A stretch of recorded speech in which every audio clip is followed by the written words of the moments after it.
கண்ணீர் விட்டு அழு. உணர்வுகள் பிரவாகம் எடுத்து கையறு நிலையில உன்னை தவிர வேறு யாரும் இல்லை, என்னை பிறரிடத்தில் தேவையற்றவனாக ஆக்கிவிடு என் இறைவனே அப்படின்னு சொல்லி இதய கூட்டில் வெடித்து சிதறுகின்ற வேதனையை உன்னை படைத்தவனிடத்துல கொட்டு. நிச்சயமான வெற்றி அல்லாஹ் தஆலா தந்து விடுவான். யாரிடத்திலும் எந்த தேவையும் இல்லாத ஒரு தன்மையை தர்றானா இல்லையான்றதை நீங்க பார்க்க முடியும். பிஸ்மில்லாஹிர் ரஹ்மானிர் ரஹீம். கண்ணியத்திற்கும் அல்லாஹ்வின் அருளுக்கும் உரிய நல்லடியார்களே, அல்லாஹ் ரப்புல் ஆலமீன் தன்னிறைவு மிக்க வாழ்க்கையை, இறைவனையே சார்ந்து வாழக்கூடிய வாழ்க்கையை, என்ன ஒன்றாக இருந்தாலும் அல்லாஹ்விடத்திலே கேட்டு பெறக்கூடிய வாழ்க்கையை, எந்த காலத்திலும் பிறருடைய வீட்டு வாசலில் நின்று பின்மண்டையை சொரிந்து கொண்டிருக்காமல், எந்த ஒரு தேவையாக இருந்தாலும் விட்டத்தை நோக்கி 2 சொட்டு கண்ணீர் வடித்த உடனேயே கூடிய விரைவில் நாம் எதிர்பார்த்தது கிடைக்கப்படக்கூடிய அடியார்களாக அல்லாஹ் உங்களையும் என்னையும் ஆக்குவானாக. நான் இதை சொல்ல காரணம் என்ன என்று பார்க்கும்போது, அல்லாஹ்வை தவிர மற்றவைகளை சார்ந்து இருக்கக்கூடிய நேரத்தில் ஏற்படக்கூடிய வலிகளும் வேதனைகளும் சொல்லி மாள முடியாது. அன்பிற்குரிய அல்லாஹ்வின் பெருமக்களே, கடந்த சில நாட்களுக்கு முன்பு ஒரு வயோதிகர் என்னிடத்தில் வந்தார். அந்த வயோதிகர், ஹசரத் உங்களிடத்தில் நான் தனிப்பட்ட முறையில் பேச வேண்டும் என்றார். அவர் ஏற்கனவே ஃபோனில் பல தடவை தனிப்பட்ட முறையில் பேசணும்னு உடனே நான் அதை பெருசுப்படுத்தலை. ஏதோ ஒன்று வயதானவர் ஏதோ ஒன்று புலம்புவார் போல் இருக்கு அப்படின்னு நினச்சிட்டு நான் சரி அல்லாஹ் ரஹ்மத் செய்வான் தான், நீங்கள் ஒன்றும் கவலைப்படாதீங்கன்னு சொல்லிக்கிட்டு இருந்தேன். நான் சொல்ல காரணமும் இருக்கிறது. வீட்டில் உள்ள நபர்களை குறை சொல்லிக்கிட்டு இருந்தார். சரி, அது நம்ம எதுக்கு அந்த பாவத்தை போய் நம்ம வாங்குவானே அப்படின்னு சொல்லிட்டு தான் நான் அவாய்ட் பண்ணேன். ஆனால் பிடிவாதமாக ஒரு தடவை பார்த்தே ஆக வேண்டும் அப்படின்னு சொல்லி சொன்னார். சரி, இப்போ இந்த நேரத்தில் பள்ளியில் இருப்போம் வாங்க அப்படின்னு சொல்லி சொன்னேன். அவர் வந்தார். வந்த உடனேயே என்ன செஞ்சார், உட்கார்ந்தார். உட்கார்ந்துட்டு ரொம்ப கஷ்டமாக இருக்குது, ரொம்ப சிரமமாக இருக்குது, கோயம்பேடில் வெங்காயம் தக்காளி காய்கறிகளை போட்டு பிளாட்பாரத்தில் வியாபாரம் பண்ணலான்னு இருக்கிறேன் அப்படின்னு சொல்லி சொன்னார். வயசை பார்த்தீங்கன்னா 65க்கு மேலே. பிள்ளைங்க குத்துக்கல் மாதிரி 2 ஆம்பளை பசங்க, 2 பேருமே மெக்கானிக் துறையில் இருக்கிறான். நல்ல ஓரளவுக்கு நல்ல நடுத்தரமான குடும்பம்தான். ரொம்ப டவுனும் இல்லை, ரொம்ப உயரமும் இல்லை.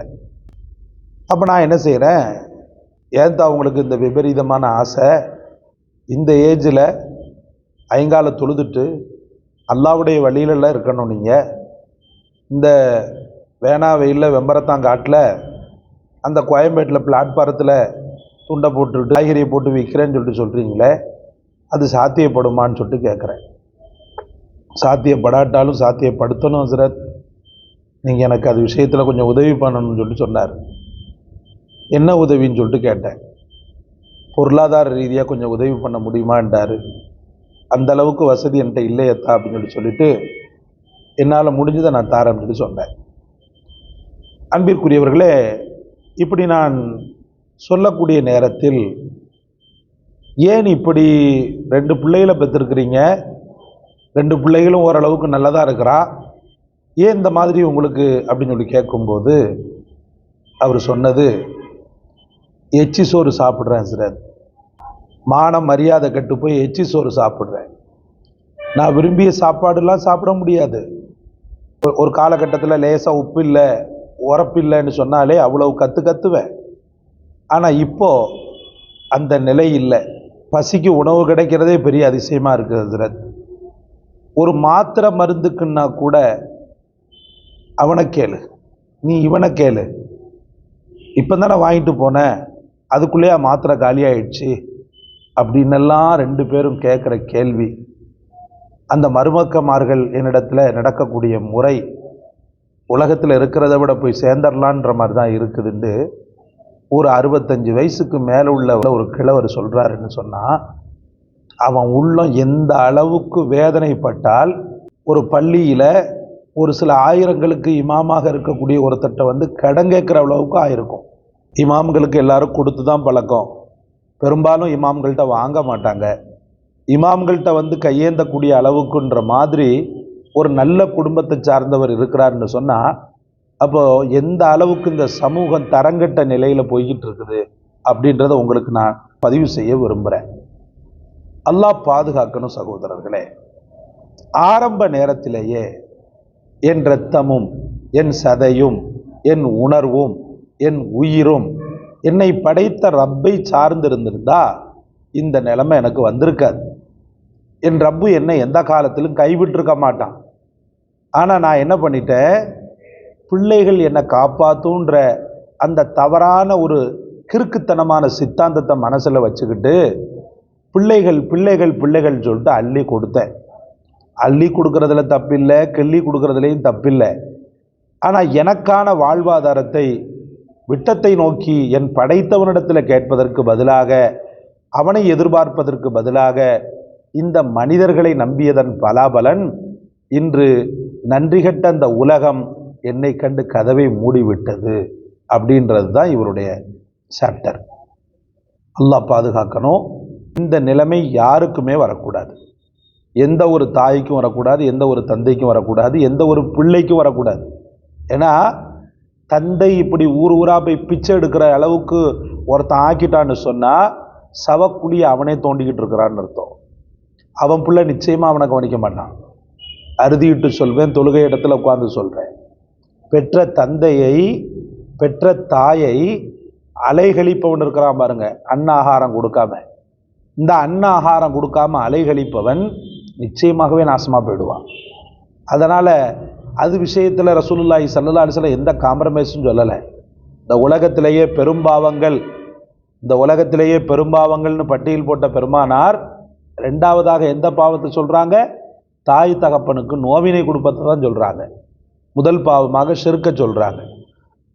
அதனால் அன்பிற்குரியவர்களை, இந்த நிலைமையெல்லாம் வேணாம். பிள்ளைங்க பாசமாக இருக்குதா, அதோட சரி, பிள்ளைங்க பாசமாக இருக்கட்டும், நேசமாக இருக்கட்டும். ஆனால் அந்த பிள்ளைகளை சார்ந்து என் மனம் நாட வேண்டாம். என் நீயத்து முழுக்க என் ரப்பாகவே இருக்கட்டும்.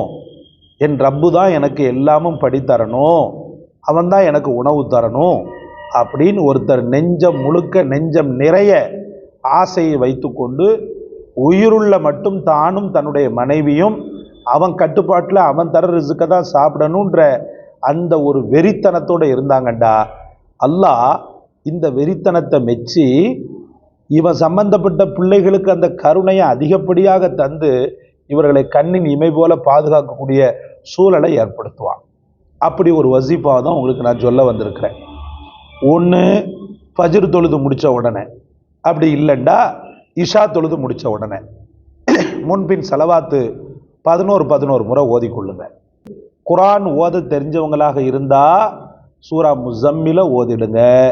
குரான் ஓத தெரியலை அப்படின்ற பட்சத்தில் 1111 முறை, திரும்பவும் எண்ணிக்கையை சொல்கிறேன், 1111 முறை யா முக்னி யா அல்லாஹ், யா முக்னி யா அல்லாஹ், யா முக்னி யா அல்லாஹ், யா முக்னி யா அல்லாஹ், யா முக்னி யா அல்லாஹ். கண்ணீர் விட்டு அழு.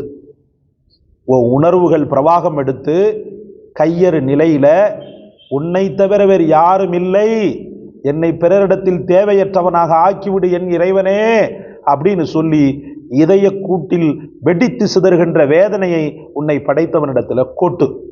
நிச்சயமான வெற்றி அல்லாஹு தஆலா தந்து விடுவான். யாரிடத்திலும் எந்த தேவையும் இல்லாத ஒரு தன்மையை தர்றானா இல்லையான்றதை நீங்க பார்க்க முடியும். 1111 முறை தினசரி ஓதி அல்லாஹ்விடத்தில் தொடர்ந்து நீங்கள் மன்றாட்டம் செய்வது உங்களை தாங்கு தாங்கு தாங்கு என்று தாங்கக்கூடிய அற்புதமான உறவுகளை உங்களுக்கு இன்ஷா அல்லாஹ் பெற்றுத்தரும். ஏன், உறவுகளே இல்லாவிட்டாலும் கூட உன்னை தன் உறவாக நினைத்து உன்னை மதிக்கக்கூடிய ஒரு உறவை நிச்சயமாக அல்லாஹ் தஆலா உனக்கு ஏற்படுத்தி கொடுப்பான். இந்த காணொளி உங்களுக்கு பிடிச்சிருக்கும்னு நினைக்கிறேன். லைக் பண்ணுங்க, ஷேர் பண்ணுங்க, சப்ஸ்கிரைப் பண்ணுங்க. எல்லாவற்றை விட மேலாக இந்த வசீஃபாவை கண்டெடுத்து தங்களுக்கு சொன்ன எமக்காக துஆ செய்யுங்க. ஜஸாக் அல்லாஹ். அஸ்ஸலாமு அலைக்கும் வரஹ்மத்துல்லாஹ்.